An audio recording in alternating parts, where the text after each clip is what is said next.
Hello, good evening. I'm Roger Johnson. Monday evening, thank you as always for joining us, but welcome to a new look North West tonight. Our top story. The death of baby Genevieve. A nursery worker is convicted of manslaughter after the 9-month-old suffocated. We will never accept the cruelty of her life being taken away. She had her whole life to live and was loved so dearly by her family. Genevieve Meehan's parents say that they can never forgive Kate Ruffley's callousness. Also tonight, the housing crisis. The number of homeless families in the north has risen by nearly a quarter in a year.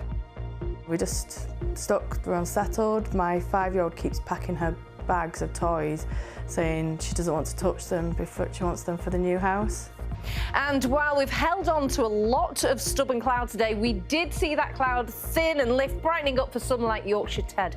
But will this week be as good as it was at the weekend? Well, join me at the end of the programme. I'll give you all the details.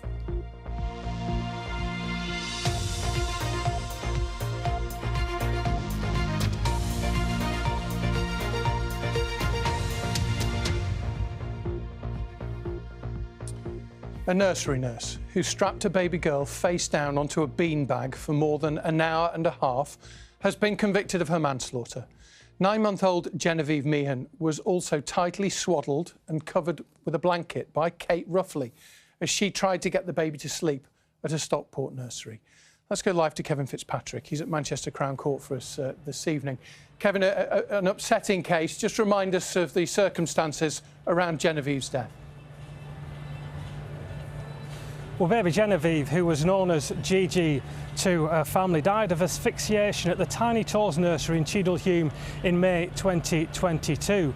And she was under the care of Kate Ruffley, a nursery worker of 17 years' experience, who the prosecution argued took a dislike to Genevieve because she struggled to settle or to sleep. And on the day that she died, she'd only been at the nursery for a couple of weeks, but Ruffley got frustrated with her because she wouldn't go to sleep in her cot.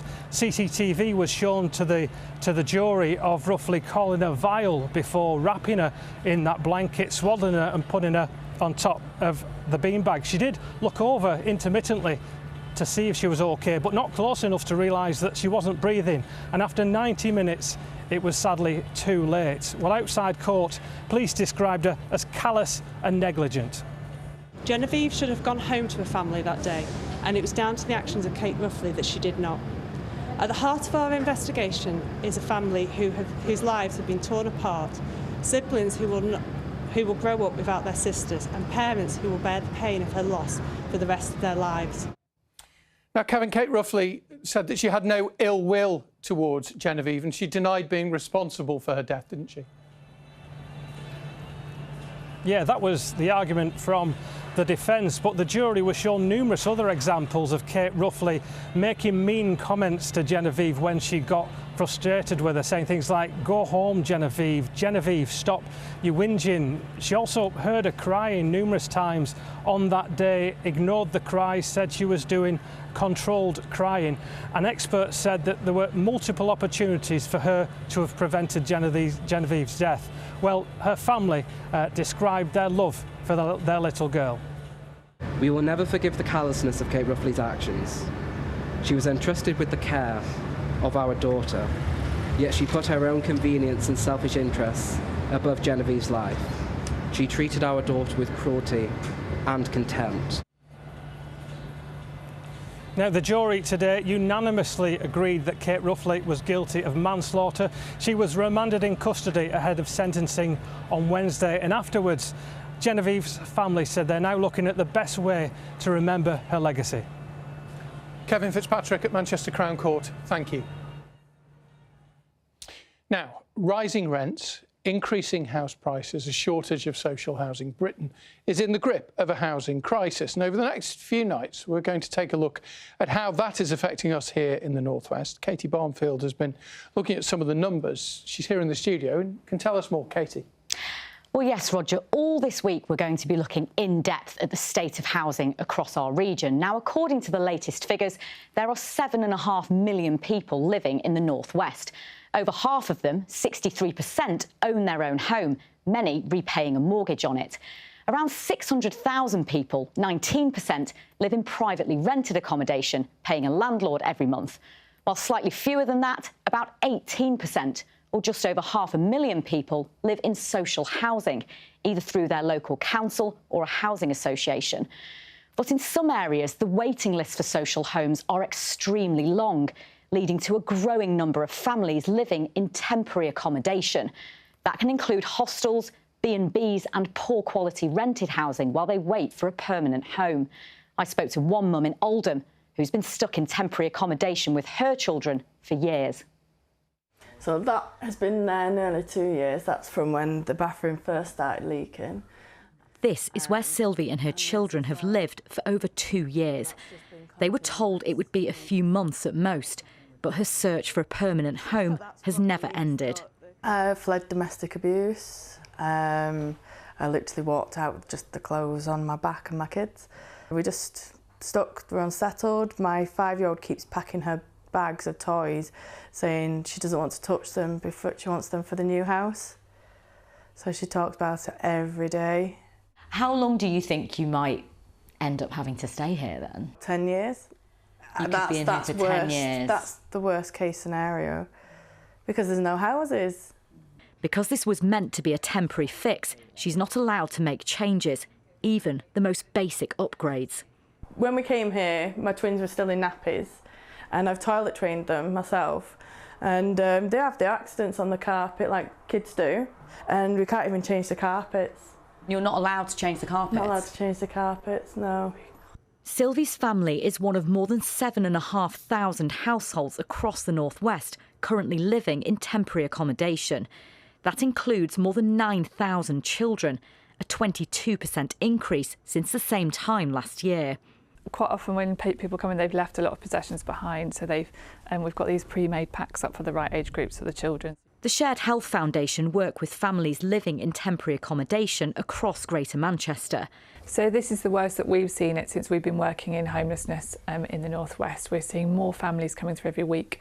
We're seeing families who would never expected to be homeless coming through, and that's because of more people fleeing domestic violence, the cost of living crisis, no fault evictions, people coming out of the asylum system where they have been given leave to remain, all enter the homelessness system. And what impact does that have on the children who are living in that situation? We see a lot of children fall out of school, either because school is too far away and they can't get there easily, or because they've moved areas and there are no school places. More than 70% of the children in temporary accommodation across the northwest are in Greater Manchester. Mayor Andy Burnham has pledged to build 10,000 council homes in the region over the next 4 years to try and ease the problem. Some of the solutions you've put forward, building new social homes, they're long-term solutions. What can you do right now to help families in this situation who, in many cases, are desperate? Our councils are doing what they can to reduce the reliance on temporary accommodation and get families into permanent homes. But it is something of a perfect storm, actually, that's breaking over areas like ours. It's not right on any possible level. Oldham Council told us Sylvie's case is concerning and said, "We are deeply committed to improving the housing situation in Oldham by increasing our housing stock, enhancing the quality of temporary accommodation and supporting families in their transition to permanent housing." How do you feel thinking about the prospect that your whole family could grow up in this house? It breaks my heart.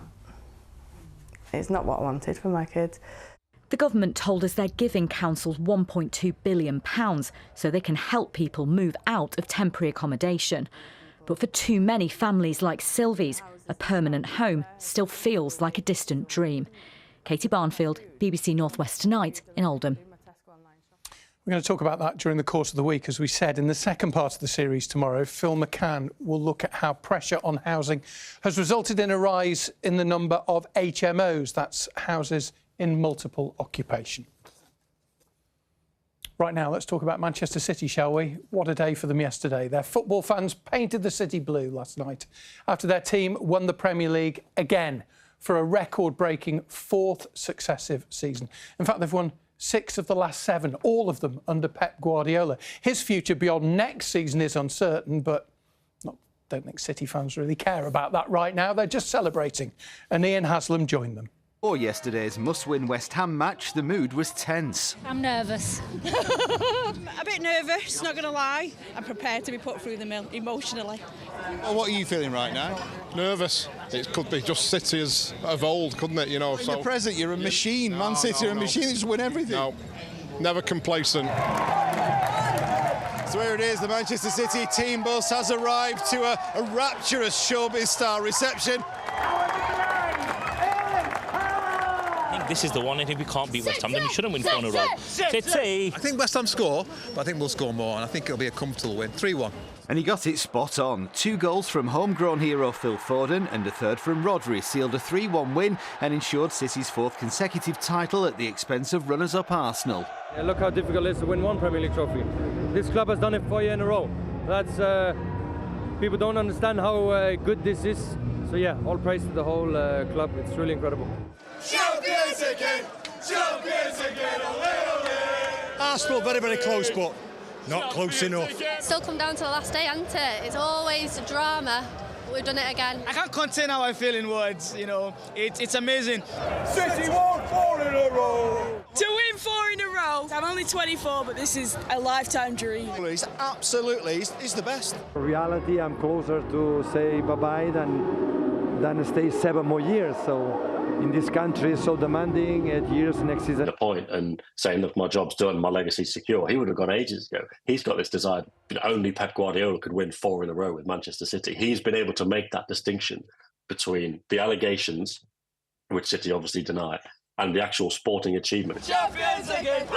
Just another day at the office, fella, innit? It's all it is, this. We're used to it now, aren't we? We must be bored then. No. They're going to have a bus tour on Sunday evening. He mentioned Liverpool in that report. We're going to talk Liverpool as well in a minute. Richard will have a roundup of a busy weekend of sports shortly. Kay's got the weather as well, but first, Virgin Trains could return to running rail services between the North West and London 5 years after losing their franchise. They've applied for an open access licence. That'll put them in competition with Avanti West Coast. Owners of empty homes in Liverpool could face an increase of up to 300% in their council tax bills if the property's been empty for more than a decade. It's part of the council's efforts to boost affordable homes in the city. And England's highest cricket match took place at the top of Helvellyn in the Lake District today. It was to raise money for research into a rare type of muscular dystrophy. The players, some from Lake District clubs, you can just about see them in the distance there, can't you? Here they are carrying an artificial pitch weighing 19 stone all the way up to the top. The game ended in a draw. Now, it was the biggest treatment disaster in NHS history, one which could have been avoided, but which was covered up. You may well have seen the official report into the infected blood scandal was published today. Families affected here in the North West travelled to London to hear Sir Brian Langstaff's conclusions. Yunus Muller has been with them. He joins us live from London now. An emotional day for many people today, Yunus. Roger, for the victims and people affected by the infected blood scandal, the wait to hear the truth made public in this way has taken far too long. Those failures by the NHS, successive governments, the unacceptable risks that were taken knowingly, and perhaps most damaging of all, that cover-up, the deliberate attempt to conceal the truth. With me, I have Barry Flynn from Cheshire. Barry, you're a haemophiliac, your brother was as well. This had a huge impact on your family, didn't it? Yes, so I got infected with hepatitis C through taking the blood treatments, and my brother got both hepatitis and HIV. I had it until 2013 when I finally got cleared after 3 goes with hideous antivirals, and unfortunately he died in 1991 and his wife died in 93 because he'd infected her. When you hear what Sir Brian Langstaff said today, there's one thing that really stands out for you over the years. I guess it was this mantra that we were getting the best treatment possible and they were doing everything they could, because that patently wasn't the case, and pounds counted more than people. OK, let me speak to Dina Peacock. Dina, you have fibromyalgia and health conditions. You were given contaminated blood after childbirth. How do you feel about what this has done to you and your family? It's broken me. My children have suffered. They've not had a mother, really. Yeah, I feel like the government thought we were expendable. We're not, we're human beings, you know, so they chose to save money over us, really. OK, Dean O'Brien, thanks very much. Now, I spoke to the former Health Secretary, of course, Andy Byrne, the Mayor of Greater Manchester, who said he didn't know what was going on, but he's now calling for a change in a new law. The reform we need is a comprehensive Hillsborough law with that statutory duty of candour on civil servants. Tell the truth at the first time of asking. That is the only way we'll get the culture change that will stop this pattern repeating. Now, the Prime Minister, Rishi Sunak, has today described this as a day of shame for the British state. Tomorrow, we should find out what compensation will be made available to the victims and what further action the government will now take. Jonas, thank you. Jonas Muller there. Right, let's return to sport. Richard is here on the other side of the studio, your new home in front of the Tower. Talk a bit about Liverpool in a minute, but first just a nod again to Manchester City, a record-breaking weekend. Absolutely, Rog. We saw the amazing scenes, didn't we, from the Etihad Stadium earlier in the programme. 4 league titles in a row, something that's never been done. A remarkable achievement from a team that many are calling the best ever, driven by a man who's really come of age this season, the Football Writers and Premier League Player of the Year, Phil Foden. And from his interview after the game, you could see just what it means to a player who's been at the club he supported since he was a young boy. Yeah, one of the best days of my life, I think. To start the game so well with the early strike that I scored.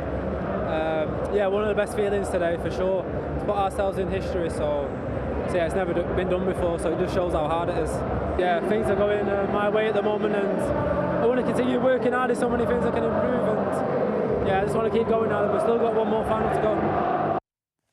Many congratulations to Phil and to Manchester City. Meanwhile, down the M62 in Liverpool, there was emotion of a different kind as the fans and players said goodbye to Jurgen Klopp after 5 major trophies and 9 fabulous years.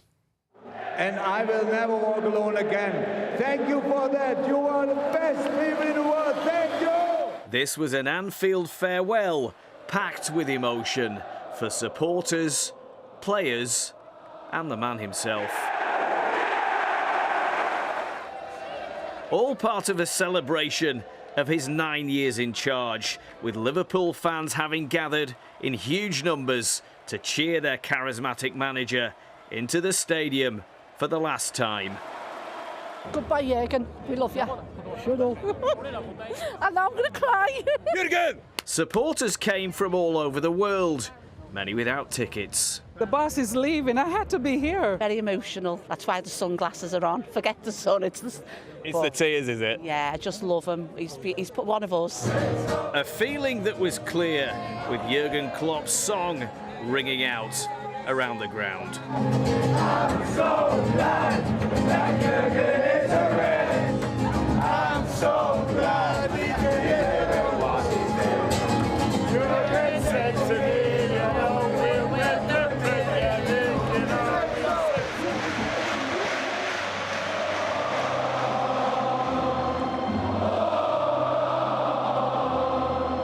As the departing boss welcomed his successor in his own inimitable way. The new man, Arne Slot, will certainly have huge boots to fill in following a manager who, as he said he would, turned the whole club from doubters into believers. Somehow it felt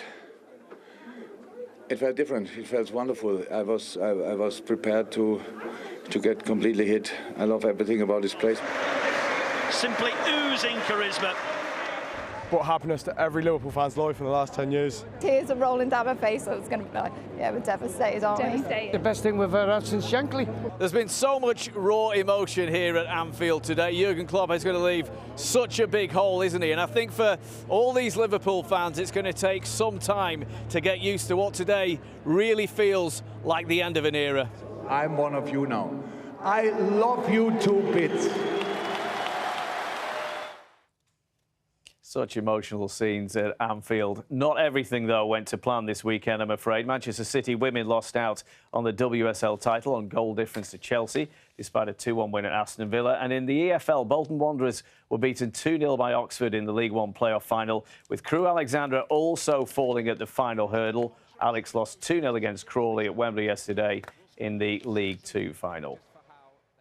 Didn't work out either for Morecambe's Tyson Fury in one of the biggest ever heavyweight fights. Tyson lost on points in a split decision against Ukraine's Alexander Usyk in Saudi Arabia. Usyk now holds all the heavyweight belts. Tyson, though, is likely to have a chance to win them back, with the pair expected to meet in a rematch. Let's hope he can do it in the rematch. We can look forward to an All North West Men's Challenge Cup final as well, with Warrington Wolves joining Wigan in next month's showpiece after a thumping 46-10 victory over Huddersfield Wire, running in 8 tries in all in the women's competition. Wigan missed out, but St Helens booked their 4th final in a row.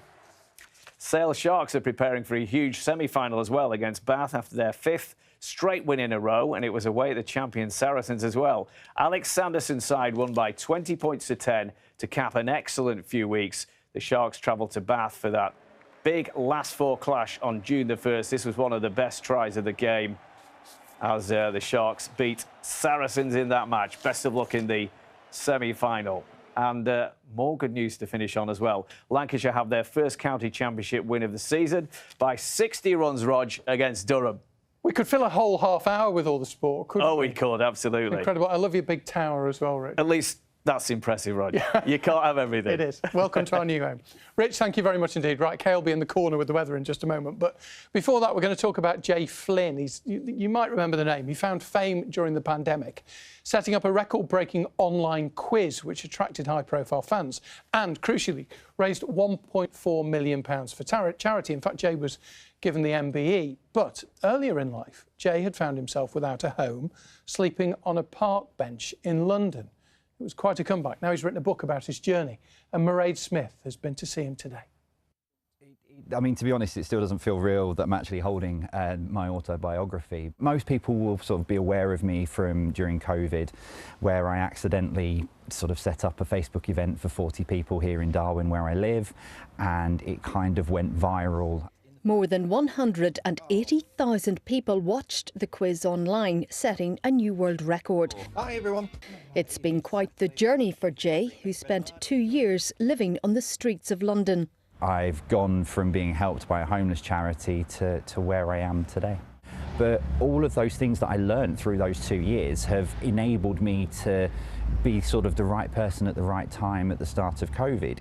This book is dedicated to your son Jack. He's now 7, but he's grown up throughout this quiz, hasn't he? It's been brilliant because people have seen him grow up from what he was 2 years old when it first started to now he's 7.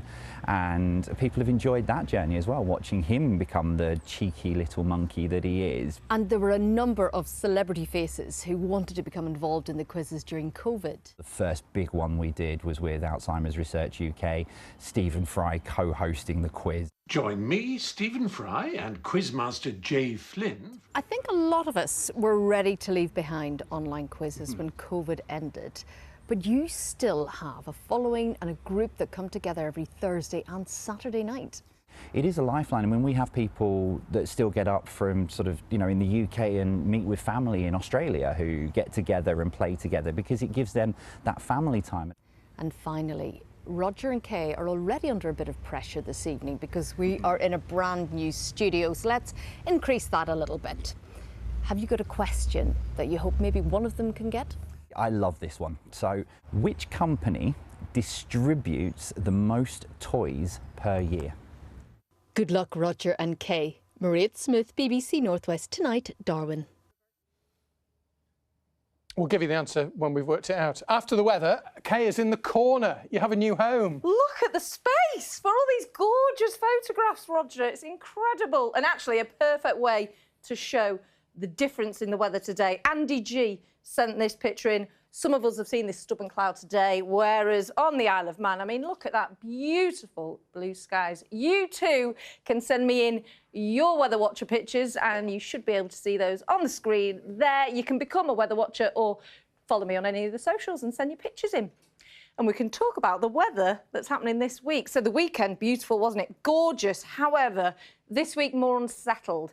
We are going to see some rain around at times. So what is going on? Well, we are in what is called, in the weather world, a col, where we've got low pressure to the northwest, low pressure to the southeast, high pressure either side. We're right in the middle. But it's this area of low pressure that's developing over Central Europe we're keeping an eye on, and that could give us a headache on Wednesday. More on that in a minute. So as we head through this evening and overnight, some of us enjoying some late sunshine to end the day. We'll get cloud rolling back in during the early hours. Now, further towards the east you are, you could catch the odd isolated shower. Otherwise dry, a light breeze, temperatures between about 7 and 10 degrees, so a little cooler than it has been. Best of the sunshine first thing, particularly for Cumbria, the Isle of Man. It'll cloud over. We'll see some showers. Now, some of these showers could be heavy, a bit thundery, but into the afternoon, a good deal of dry weather, albeit fairly cloudy, with temperatures between about 17 and 20 degrees. So actually that is still above average for the time of year. Here's that area of low pressure pushing in. Now, timing, exact track of this low pressure system is uncertain at this stage. If we scoot across, this is what we're thinking at this stage. An all right start for some, but the rain starts to sweep in. So we are expecting some heavy downpours. Like I said, timings, exact location of this rain is to play for. I will keep you up to date. It looks to be, at this stage, calmer, wait for it, for the bank holiday weekend. Bit of an upgrade from the broom cupboard, isn't it? I know, look at all this gorgeous sofa space, Roger. Sensational, isn't it? So which company distributes most toys every year? Me, obviously. Yeah, Crudes and Ink. It's McDonald's. They give them away free with all the kids' meals. Oh, yeah. Anyway, thank you for joining us for a New Look North West tonight. Have a great evening. Steve Saul is here at 10:30. Good night.